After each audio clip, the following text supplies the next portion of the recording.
estamos meditando no capítulo 4 de Hebreus. No último culto, nós falamos sobre o sábado, que é o que? O descanso do Senhor. E nós vimos que esse descanso é o sábado do Senhor. Então o sábado, ele aponta para Cristo, né? Então Deus, ele fez todas as coisas e no sétimo dia descansou. E então o que nós aprendemos? Que o sábado aponta para Cristo.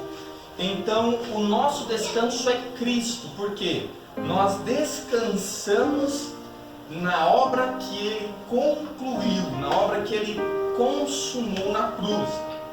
Então o autor de Hebreus, ele faz isso. Ele nos leva até Cristo. Ele faz essa comparação do sábado, o Senhor, que Ele fez todas as coisas em Gênesis, no sexto dia, e no sétimo descansou. Então Cristo, Ele faz todas as coisas, consuma a sua obra, e nós descansamos na obra do Senhor.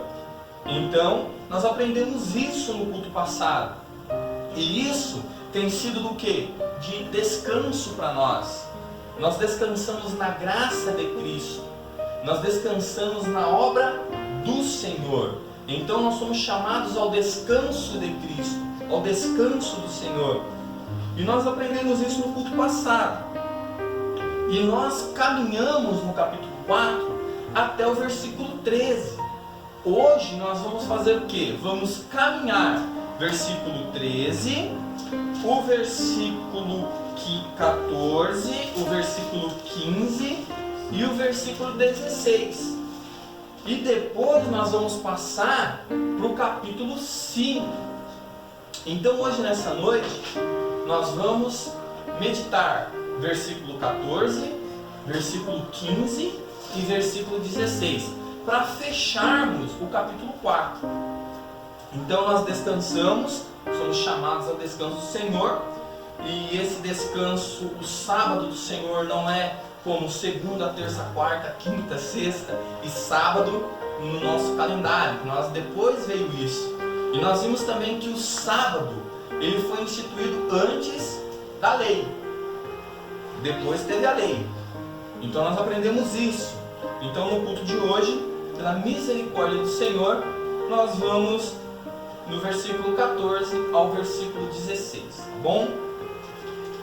Bom, então vamos ler o versículo 14. Olha o que diz: tendo, pois, a Jesus, o Filho de Deus, como grande sumo sacerdote, que penetrou os céus, conservemos firmes a nossa confissão. Porque não temos sumo sacerdote que não possa compadecer-se de nossas fraquezas. Antes foi ele tentado em todas as coisas à nossa semelhança, mas sem pecado. Acheguemo-nos, portanto, confiadamente junto ao trono da graça, a fim de recebermos misericórdia e acharmos graça para socorro em ocasião oportuna. Então vamos lá. Então o autor de Hebreus, constantemente até aqui, ele está nos lembrando do quê? Que Cristo, ele é o nosso sumo sacerdote. Então ele diz: tendo, pois, a Jesus, o Filho de Deus, como grande sumo sacerdote que penetrou aos céus. Então aqui nós vemos a ascensão de Cristo, Cristo ascendendo ao Pai. Hoje ele está nos lembrando que hoje Cristo está à direita de Deus, intercedendo por nós, e não só intercedendo por nós,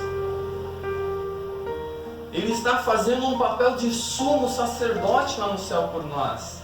Ele está nos representando perante Deus. Lembra que o sumo sacerdote, Lembra que o sacerdote no Antigo Testamento, ele era alguém que representava o povo diante de Deus. Lá no Velho Testamento, é a mesma coisa que o autor de Hebreus está fazendo com nós. Ele está dizendo, olha, hoje Cristo está no céu. A ressurreição de Cristo é uma doutrina muito importante para nós. Quase não é pregada sobre a ressurreição de Cristo. Se prega muito sobre a vida, a morte, mas pouco sobre a ressurreição.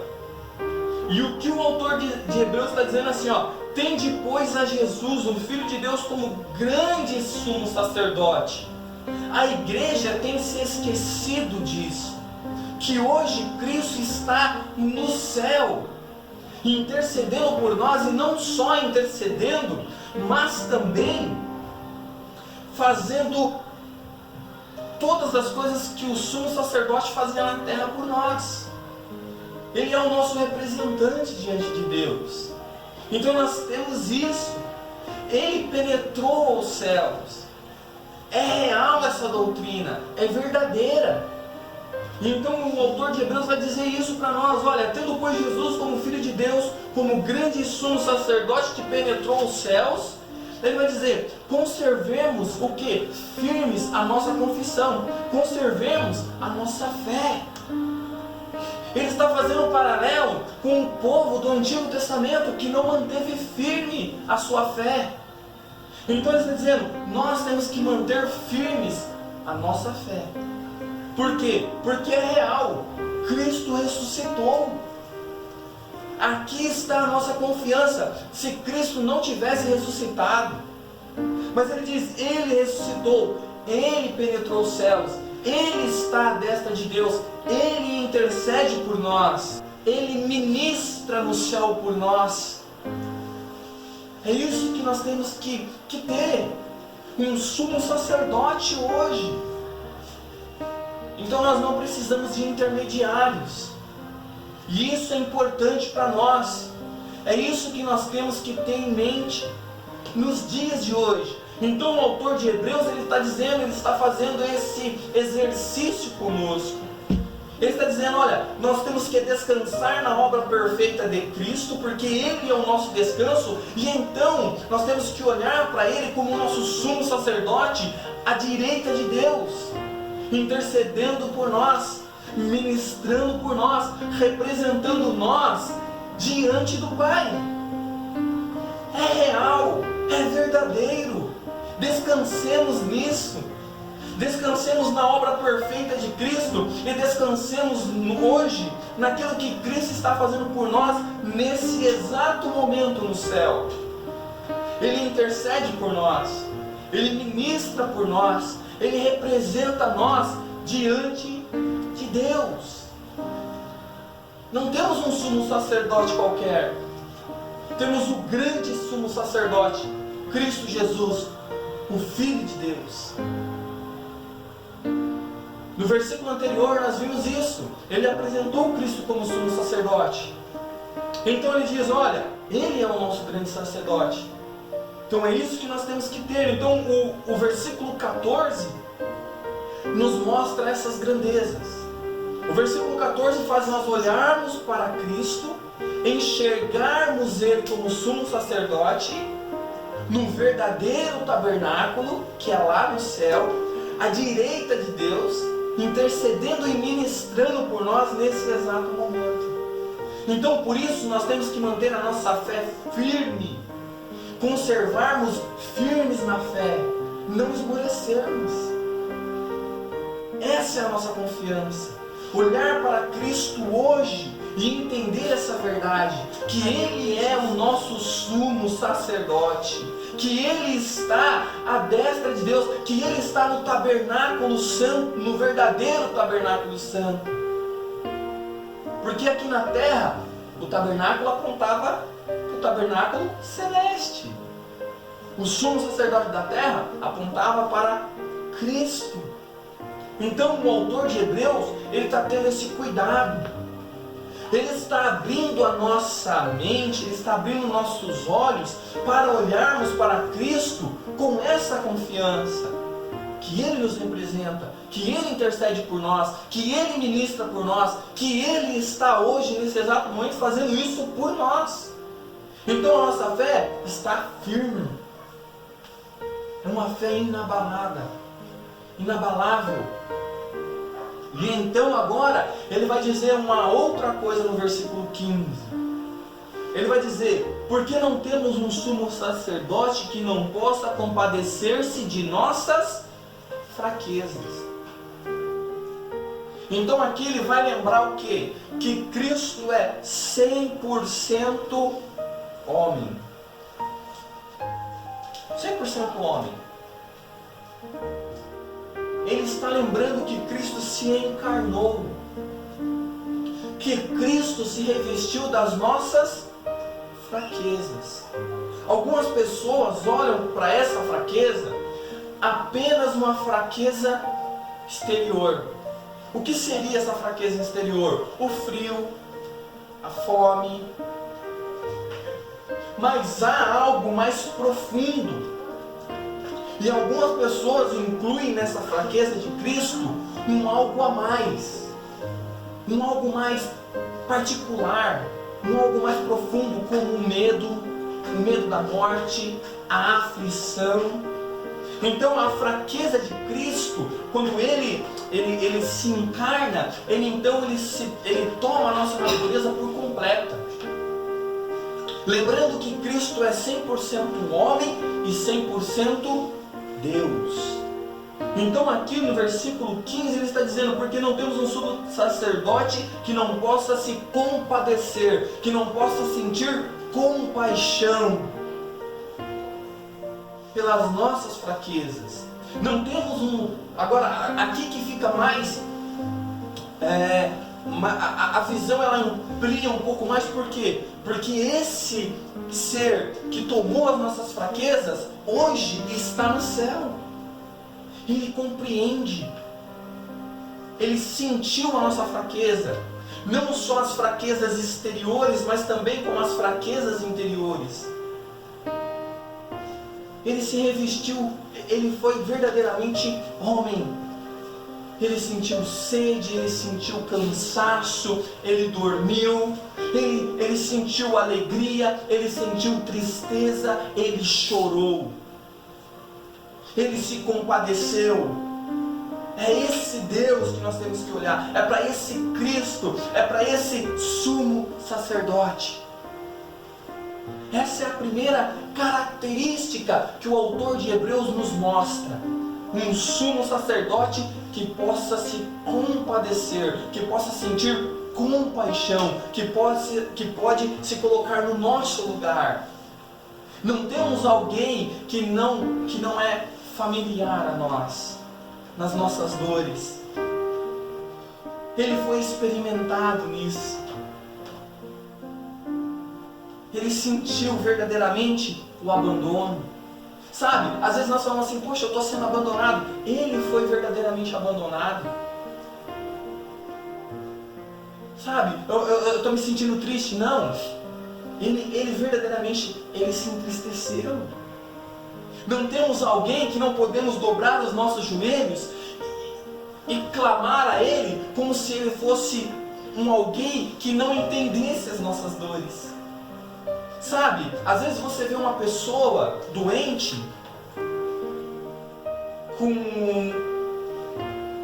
vamos supor, com uma queimadura de 3º grau. Aí você olha ali e você fala: poxa, que tá feio o negócio. Olha como é que a pele se decompôs.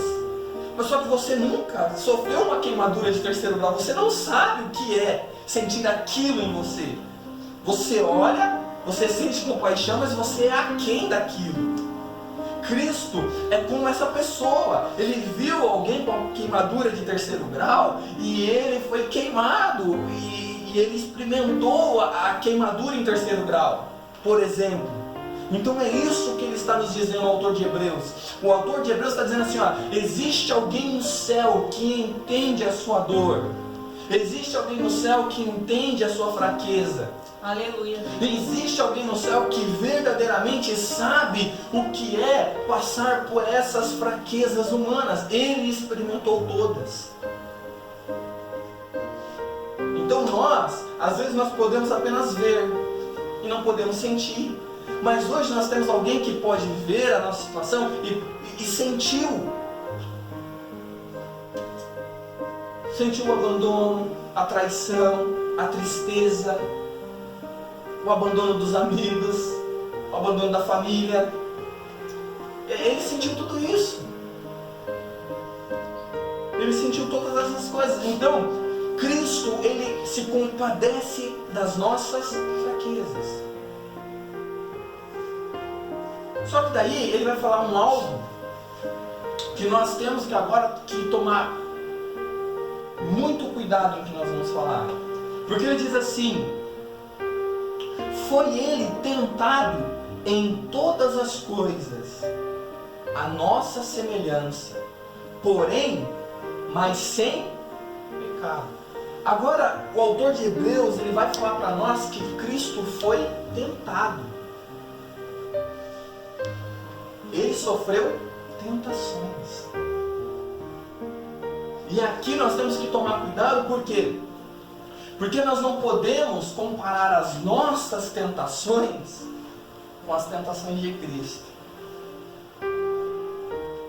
Nós temos que olhar para Cristo e ver as tentações que ele sofreu e comparar com as nossas. Mas nós nunca podemos comparar as nossas tentações às tentações de Cristo. Por quê? Porque as tentações são algo totalmente diferente. As nossas tentações e as tentações de Cristo foram totalmente diferentes. Por quê? Porque Cristo, as tentações de Cristo eram tentações externas. Não é tentações internas como as nossas. Então por isso que nós temos que tomar muito cuidado para não imputar a Cristo as nossas tentações. Porque as nossas tentações é pecado. As tentações de Cristo não são pecado. Por isso que ele inclui a palavra sem pecados. É por isso que ele diz que Cristo foi tentado, mas sem pecado. Aleluia. Então, há uma grande diferença entre as nossas tentações e as tentações de Cristo. Primeiramente, eu quero falar sobre as nossas tentações. Aí depois eu vou falar das tentações de Cristo.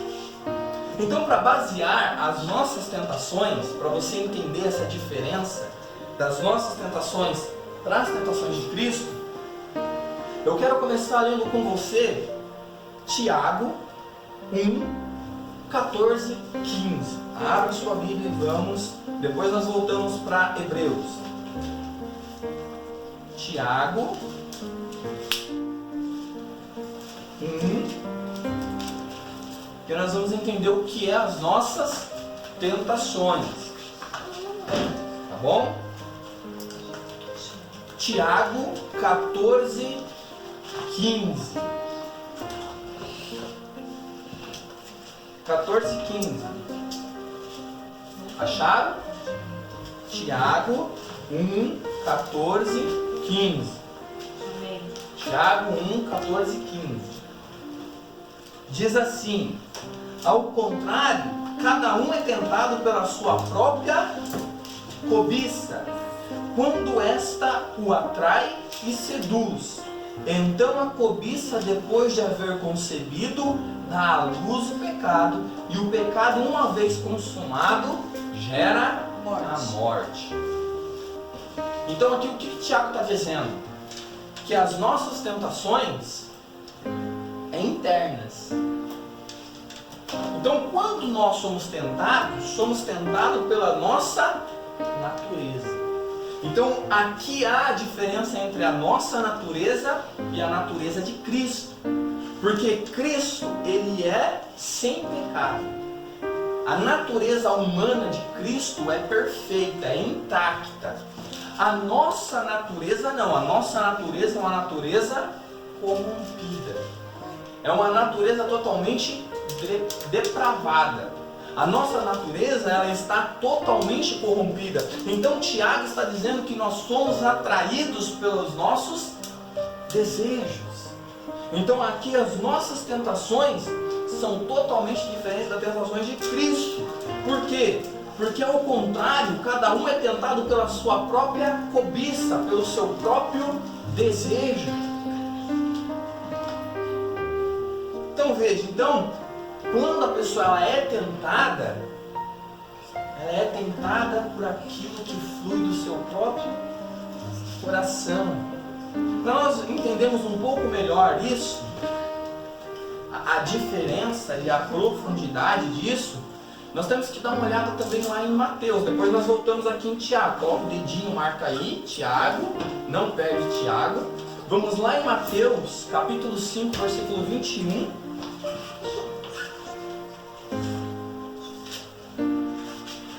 Mateus 5,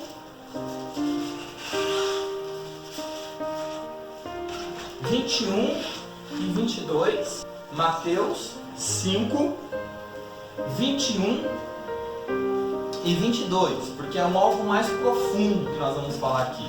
Então ele vai dizer: ouviste o que foi dito aos antigos, não matarás, e quem matar estará sujeito ao julgamento? Eu, porém, vos digo que todo aquele que sem motivo se irar contra o seu irmão está sujeito a julgamento.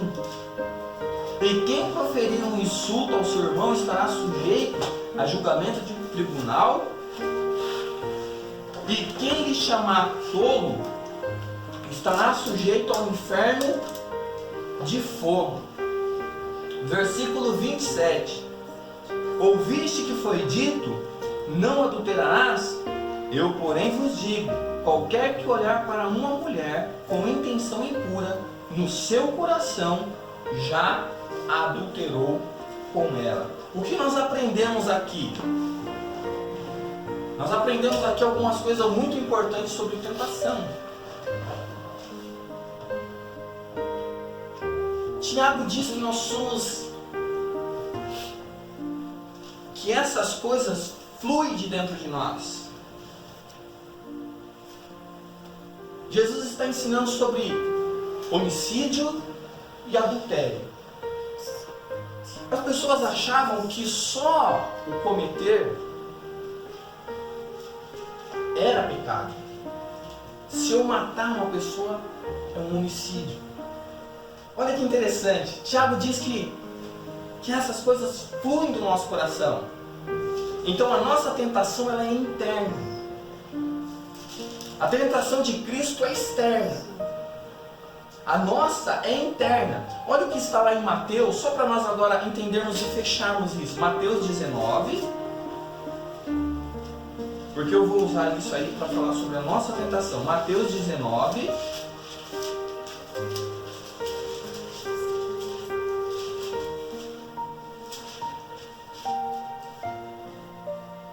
Não, Mateus 15, desculpa. Mateus 15, 19, 20. Mateus 15, 19, 20. Olha o que diz. Porque do coração do homem procede os maus. O que procede do coração do homem? O homicídio. Lembra que nós vamos lá em Mateus agora?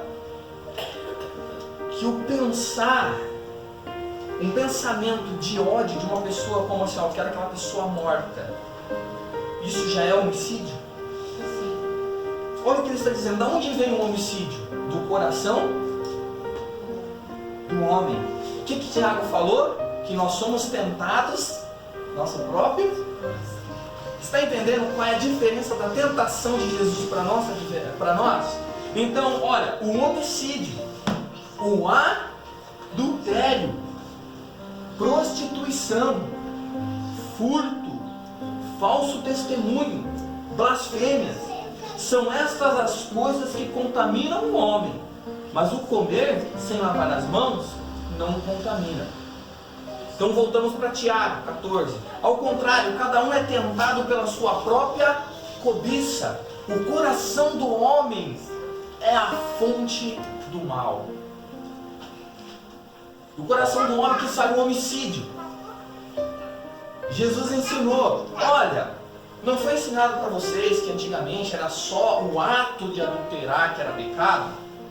Eu, porém, vos digo, aquele que olhar para uma mulher e cobiçar ela, já cometeu adultério. Então o adultério, a nossa tentação, surge do nosso coração. E aqui, olha como é que é as coisas, gente. É uma coisa muito séria. As pessoas antigamente falavam o quê? Quando você olha para a mulher a primeira vez, não é pecado. Mas o olhar a segunda vez é. Não é isso? Não aprendemos? Lembra? Ó, você olhou. Aí você tem que olhar bem, porque você não pode olhar de novo. Você vai olhar uma vez, olha bem. Aí você não pode olhar de novo. Porque se você olhar de novo, aí é um olhar com intenção. Isso é uma grande mentira. Porque o que a Bíblia está nos ensinando? Que é do nosso coração. O nosso desejo é pecado.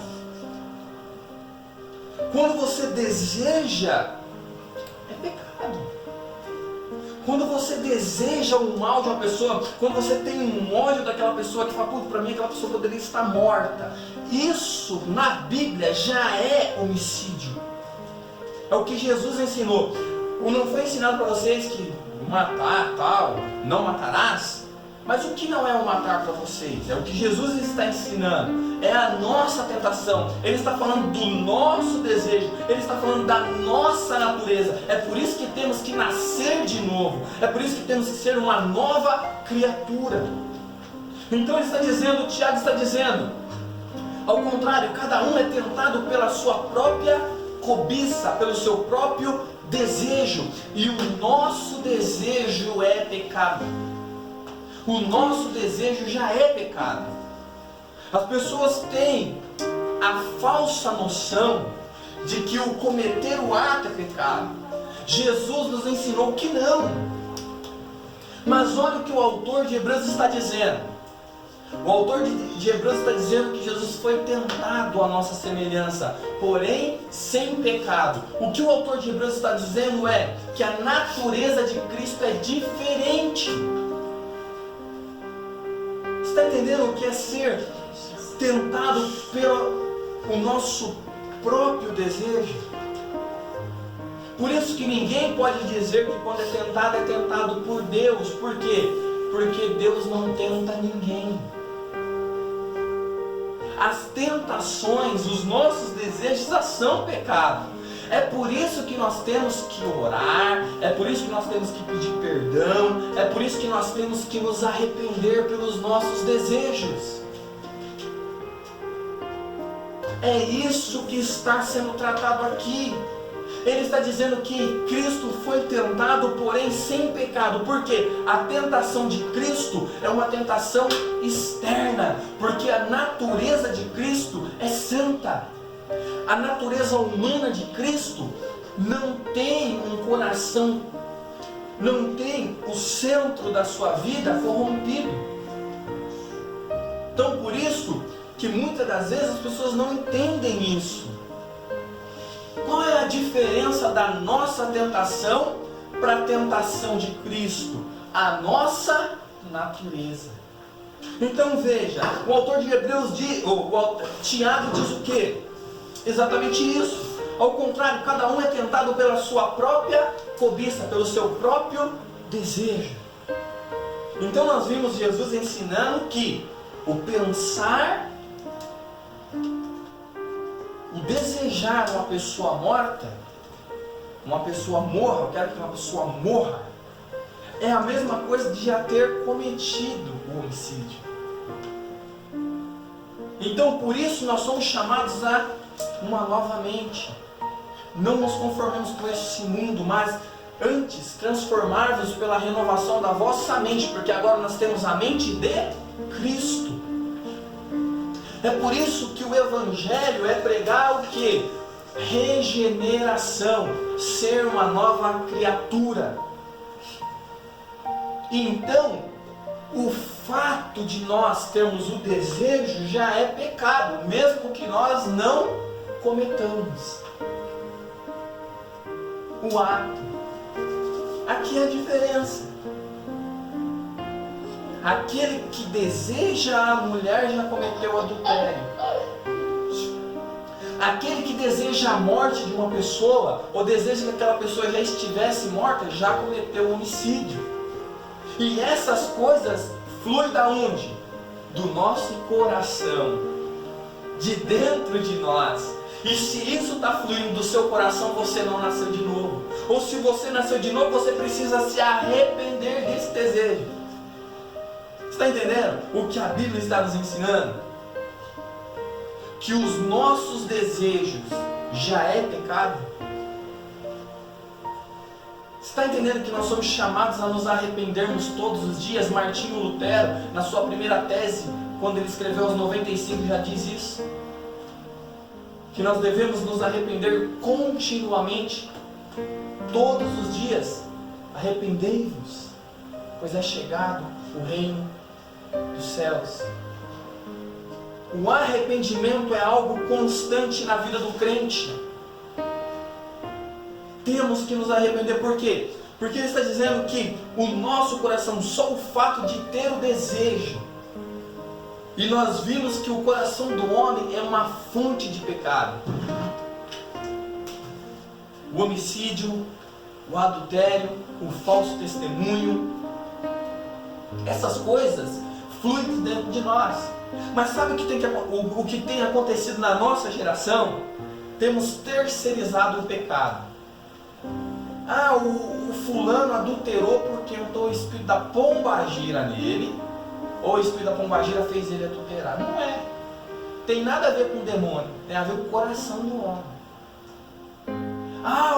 O cara lá ele bebe, é o Zé Pilintra. Não é o Zé Pilintra, é o coração do homem. Porque quando você terceiriza o pecado, você isenta a pessoa do arrependimento e coloca ela como vítima. E isso não é bom. Então, o Tiago está dizendo, somos tentados pela nossa própria cobiça. Quando esta o atrai e o seduz, a cobiça, depois de haver concebido, veja, nasceu o pecado. O desejo é o nascimento do pecado. Outra coisa que nós temos visto errado. Aqui ele diz, concebeu, gerou o pecado. Uma mulher, quando ela é engravida, ela está com o bebê no útero, ela está com o bebê ali. Se ela vai ter a criança ou se ela não vai ter a criança, é uma outra coisa. Ela pode abortar naturalmente, ou ela pode forçar um aborto, mas ninguém nunca pode dizer que aquela mulher nunca teve grávida. Ela engravidou, concebeu uma criança. Assim é o desejo do nosso coração. Por isso nós estamos vendo a tentação humana é do coração humano. Por isso o nosso desejo, o simples fato de desejar, já é pecado. Por isso que ele diz, da onde flui o homicídio? Do coração do homem. O seu pensamento de ter aquela pessoa morta já é um homicídio. O homem olhou, cobiçou, já é adultério. A mulher olhou para um outro homem, já é adultério. É isso que a Bíblia está dizendo. Não é o fato de consumar, é o fato de desejar. Por isso que ele diz aqui, Tiago, ao contrário, cada um é tentado pela sua própria cobiça, quando esse o atrai e o seduz. Então, a cobiça, o desejo, depois de haver concebido, dá à luz o pecado. E o pecado, uma vez consumado, gera a morte. Então, a nossa natureza é corrompida. E a tentação de Cristo é diferente da nossa. Por isso nós temos que fazer essa distinção. A tentação de Cristo é uma tentação externa, de fora para dentro.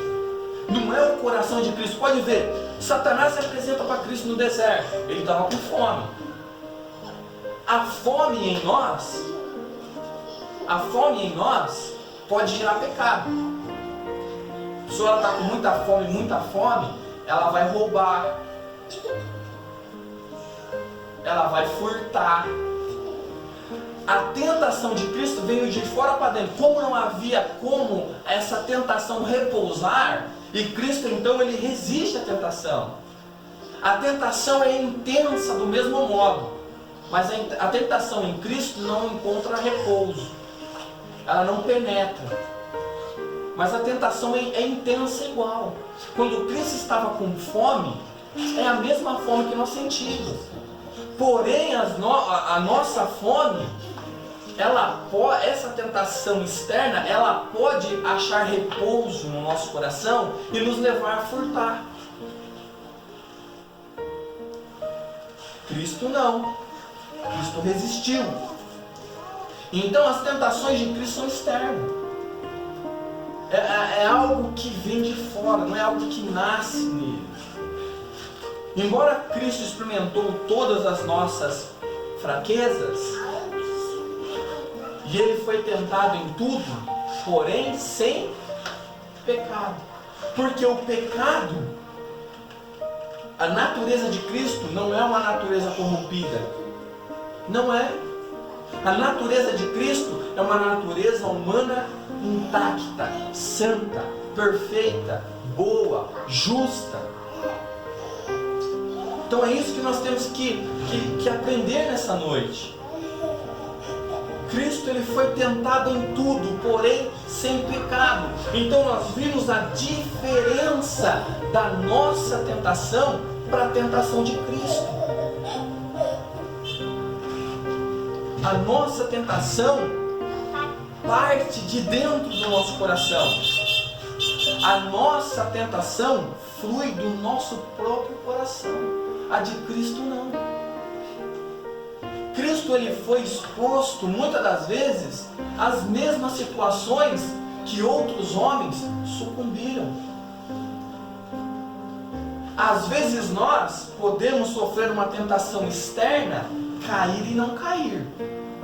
Mas normalmente as nossas tentações fluem do nosso próprio coração. E as nossas tentações são diferentes umas das outras. As nossas fraquezas são diferentes. A minha fraqueza, a minha tentação é diferente do irmão, do outro irmão, de uma irmã. É diferente. Mas Cristo, ele foi tentado e sem pecado. Então, hoje nessa noite, nós olhamos este aspecto que nós estamos vendo aqui em Hebreus. Que Cristo ele foi tentado, porém sem pecado. Ele se revestiu da nossa fraqueza. Ele foi tentado em todas as coisas, porém sem pecado.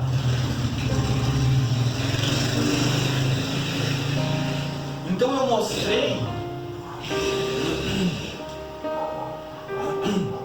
Então eu mostrei a diferença da nossa tentação para a tentação de Cristo. Então nós não podemos colocar as nossas tentações em Cristo. Mas temos que olhar nas tentações de Cristo e colocar nas nossas. Que nem eu falei, as tentações de Cristo foram externas. Intensas, porém externas. O coração de Cristo não é uma fonte que jorra pecado. A nossa, pelo contrário. É aqui que está. E é por isso que o nosso desejo é pecado. Por isso que nós temos que pedir a Deus perdão pelos nossos desejos pecaminosos. É por isso que os nossos desejos revelam a nossa verdadeira natureza. Se somos verdadeiramente nascidos de novo, se verdadeiramente nós nascemos de novo, os nossos desejos têm que ser diferentes. Não pode ser como os desejos antigos.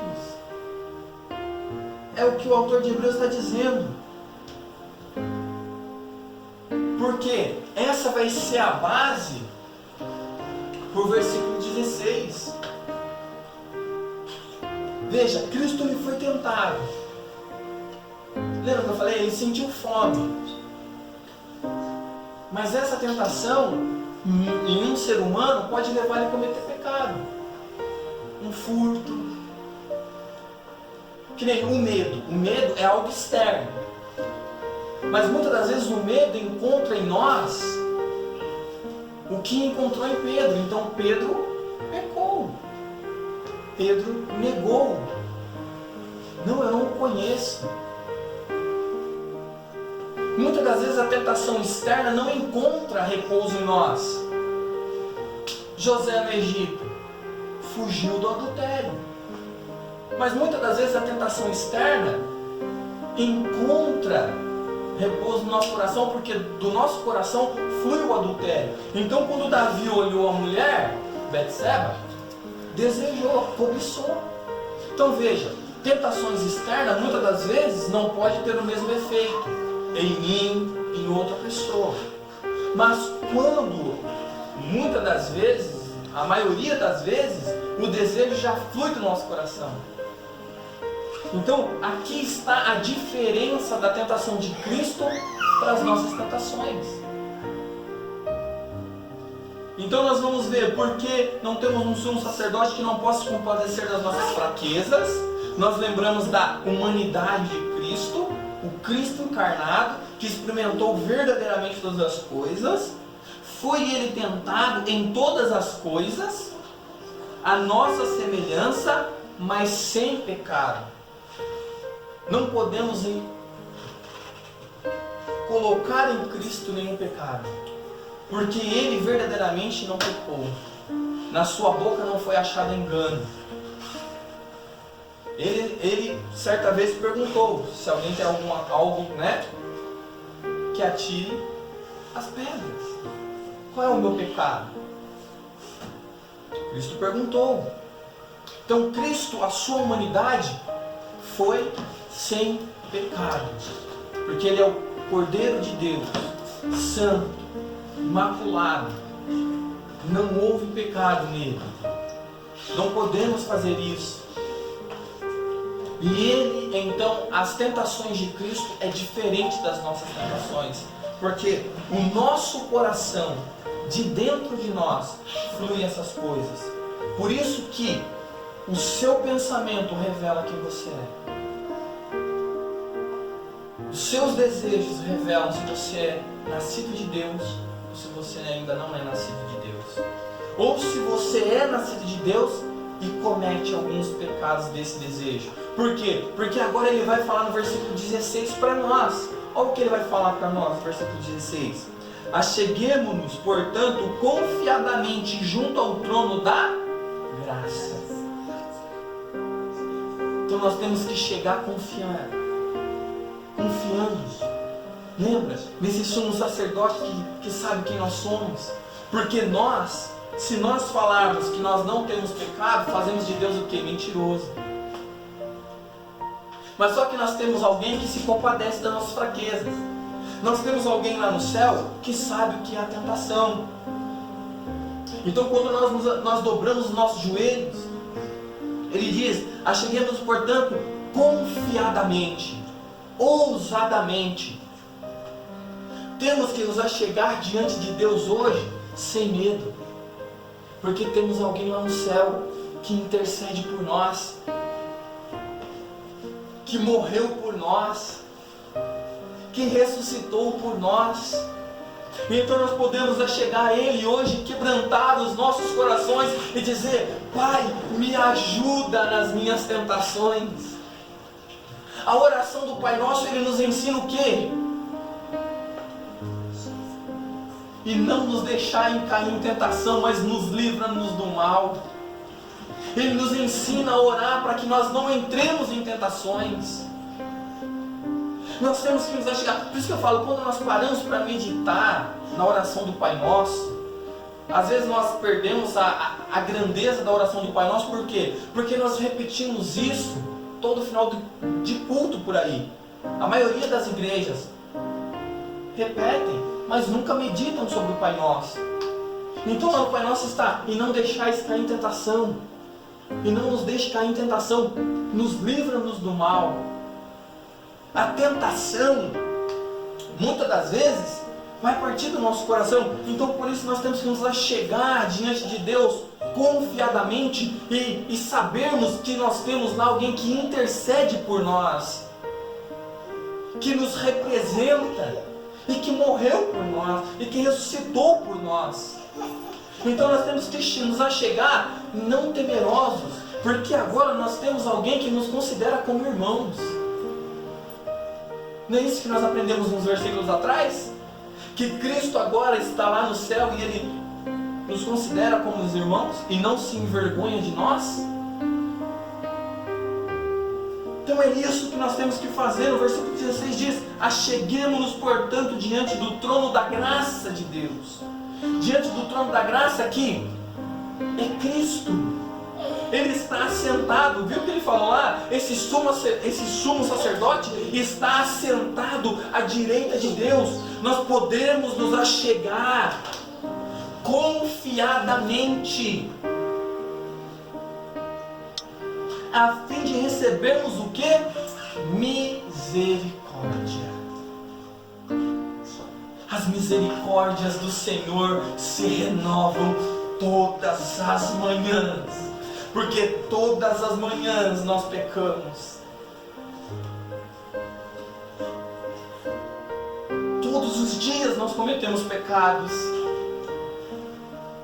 Todos os dias nós erramos o caminho.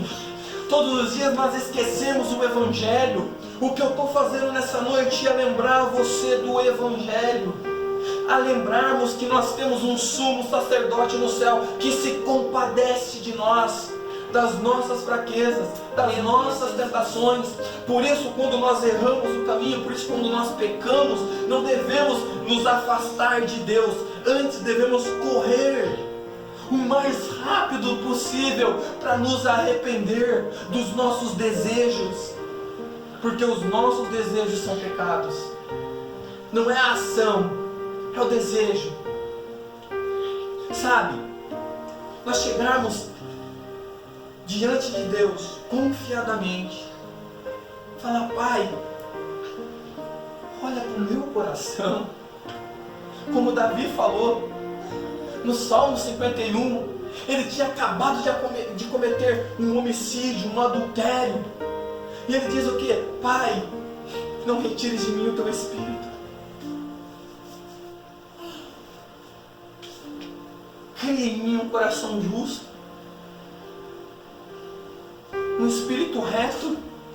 É a oração de alguém que tinha acabado de cometer aquelas atrocidades.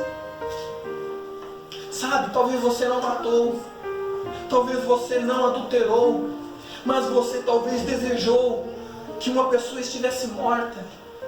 Para mim aquela pessoa poderia morrer, que não ia fazer falta nenhuma para mim. Talvez você cobiçou alguém, ou talvez você fez outras coisas, porque a Bíblia diz que só o nosso desejo. Eu não te conheço,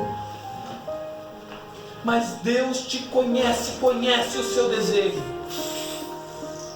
O que eu quero dizer para você é: se achegue-se hoje diante do trono da graça, confiadamente, sabendo que Ele morreu por esse pecado, por esse desejo pecaminoso. Arrependa-se. Veja o que Davi fez. Sabe, muitas das vezes nós cometemos o pecado e falamos assim: poxa, eu não vou orar agora.